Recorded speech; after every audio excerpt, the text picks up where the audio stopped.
السلام عليكم ورحمة الله وبركاته. أهلا بكم متابعينا متابعين قناة حسام فيد مودرن، معاكم في فيديو جديد. هنعرض لكم بفضل الله سبحانه وتعالى الترابيزة الذكية خشب قبل التشطيب. تم تنفيذ الترابيزة يا جماعة لصديقة القناة مدام إيمان محمد من محافظة الإسكندرية. الترابيزة بالميكانيزم الجديد يا جماعة. لأول مرة يتابعنا، الرجول بتاع الترابيزة بنعملها من الخشب الزان الأحمر علشان بيتركب وبتثبت فيها العجل من تحت، تبقى جامدة ومتينة وتتعمل إن شاء الله. معانا 2 مفصلة تركي زي ما احنا شايفين، اللي هي المفصلة دي يا جماعة اللي القرصة بتقلب عليها. معانا بفضل الله سبحانه وتعالى 2 ميكانيزم تركي بفضل الله سبحانه وتعالى. تم تنفيذ الترابيزة يا جماعة بالميكانيزم الجديد زي ما حضراتكم متابعين معانا، لأن الميكانيزم القديم ماهوش متوفر للأسف حاليا.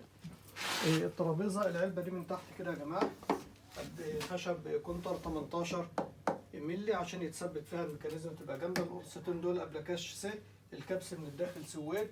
الترابيزه ملزوقه بالكامل قشره ار، وحاجه جميله جدا جدا بسم الله ما شاء الله. مساحه الترابيزه كده يا جماعه 75 في 75. بتفرد معانا زي ما احنا شايفين. بنرفع من الناحيه المقابله لوحده المفصلات، وبنرفع الميكانيزم الجزء الثاني اللي بيسند عليه القرصه. بعد كده بنقلب القرصة الثانية كده يا جماعة، بقت معانا بسم الله ما شاء الله ترابيزة السفرة مساحتها 75 في 150 سم. متانة الميكانيزم يا جماعة ما يقلش عن الميكانيزم الثاني بسم الله ما شاء الله. يعني الترابيزة بسم الله ما شاء الله تتحمل، وحاجة بسم الله ما شاء الله متينة جدا جدا زي ما احنا شايفين، سواء كان جارة أو ميكانيزم. حاجة بسم الله ما شاء الله جميلة جدا جدا، وشغل بسم الله ما شاء الله عمود.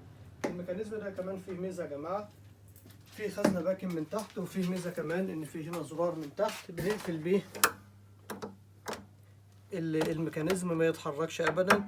الزرار ده يا جماعة نضغط عليه ضغطة تانية بسم الله ما شاء الله يقوم يرجع تاني. فيه زرار بقى من تحت سمعتم، نضغط عليه ضغطة يقوم القفل ده راجع بسم الله ما شاء الله تاني. وبيركب لها طبعا مفصلات من تحت، بتبقى بسم الله ما شاء الله جميلة جدا جدا. بيركب لها قصدي عجل من تحت، بتبقى جميلة جدا. والعجل مزود بقفل طبعا علشان ست البيت تحرك الترابيزة من مكان لمكان بكل سهولة، وتقفل القفل بتاع الترابيزة ما تتحركش من مكانها. بنبدأ نرجع الجزء ده في مكانه تاني، وبنبدأ نرجع الجزء ده تاني كده يا جماعة.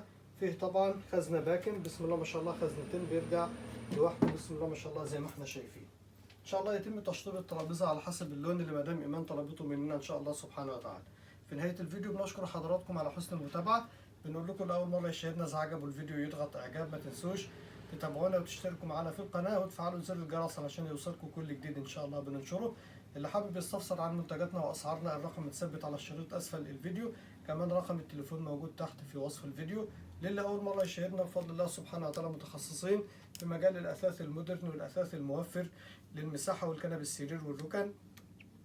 يا ريت اللي اول مره يشاهدنا يتابعنا ان شاء الله. لو حابين تستفسروا عن منتج معين ابعتوا لنا رساله او لينك الفيديو على الواتس او التليجرام، مجرد ما نشوف الرساله هنرد على حضراتكم. وانتظرونا في الفيديو النهائي للترابيزه بعد التشطيب، وفي فيديوهات تانية كتير ان شاء الله تنال اعجاب حضراتكم. والسلام عليكم ورحمه الله وبركاته.